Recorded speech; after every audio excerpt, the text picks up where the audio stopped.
Galnet News Digest, 19th of February 3305. We read the news so you don't have to. In this week's news, Lucifer device declared missing. Missing Heiress confirmed missing. Desert bus in space. Threading the clockwork needle. Lucifer device declared missing.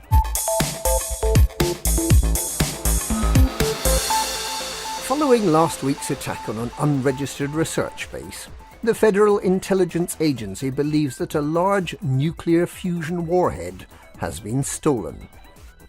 The prototype warhead, codenamed the Lucifer device, has an estimated yield the equivalent of 300 million tons of TNT.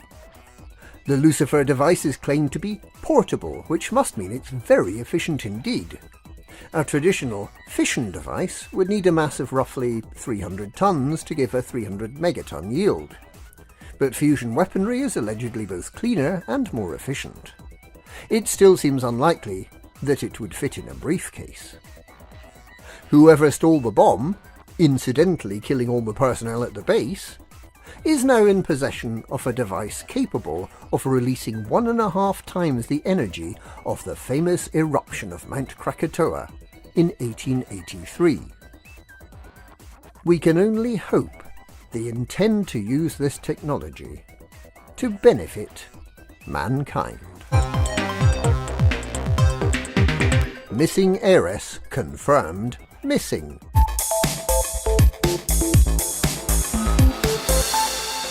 Lady Talitha Ambrose and the funds of the Ambrose Foundation have both been confirmed as missing by her mother, Baroness Oksana Ambrose, the head of the foundation.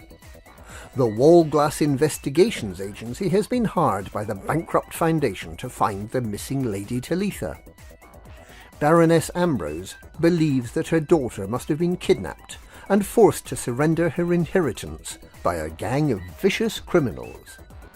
However, based on previous celebrity behaviour, the Baroness would be well advised to check the guest list at Skyglow Havens on the Ria Archipelago, just on the off chance that Lady Talitha might be investing her inheritance on health treatments. Desert bus in space.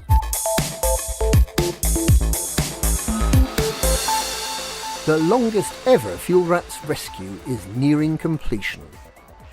Commander Diluvian Ray's cruise has been stranded since the 25th of November 3304, 43 days of supercruise and 141.3 light-years from the jumping point of the furthest system from Sol.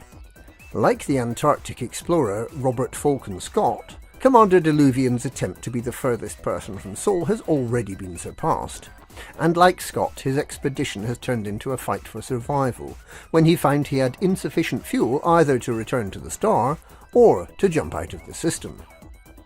Unlike Scott, Commander Diluvian could call on the fuel rats. The fuel rats received the call on the 3rd of January, and after several days of planning set off on the 8th of January. They arrived at Semitus Beacon on the 12th, and have been in supercruise ever since, with the stop for refuelling after the first 38.7 light-years. Fuel Rat commanders Highway Warrior and Verisphia passed the 112 light-year mark from Semitus Beacon on Friday the 15th of February, leaving them with less than 30 more light-years to supercruise. This should take around 5.5 days, meaning the next bearing check could be as early as 9 p.m. on Tuesday. The rendezvous and rescue has been planned for 9 p.m. Galactic time on Saturday, the 23rd of February. This rescue dwarfs the rescue of Commander Persera in December 3302, which involved a mere 11.7 light-years in supercruise.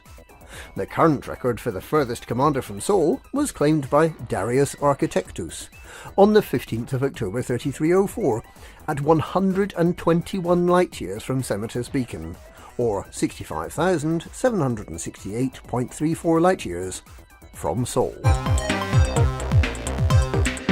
Threading the clockwork needle. The latest extreme sport for Distant Worlds 2 pilots is ring racing.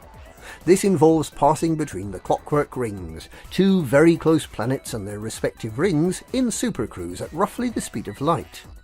The whole thing takes only a few seconds, but the angle of the rings leaves little scope for error. Any commander wishing to try is encouraged to form an orderly queue in the Baya Ain QA-J C11-144 system, Planet 4.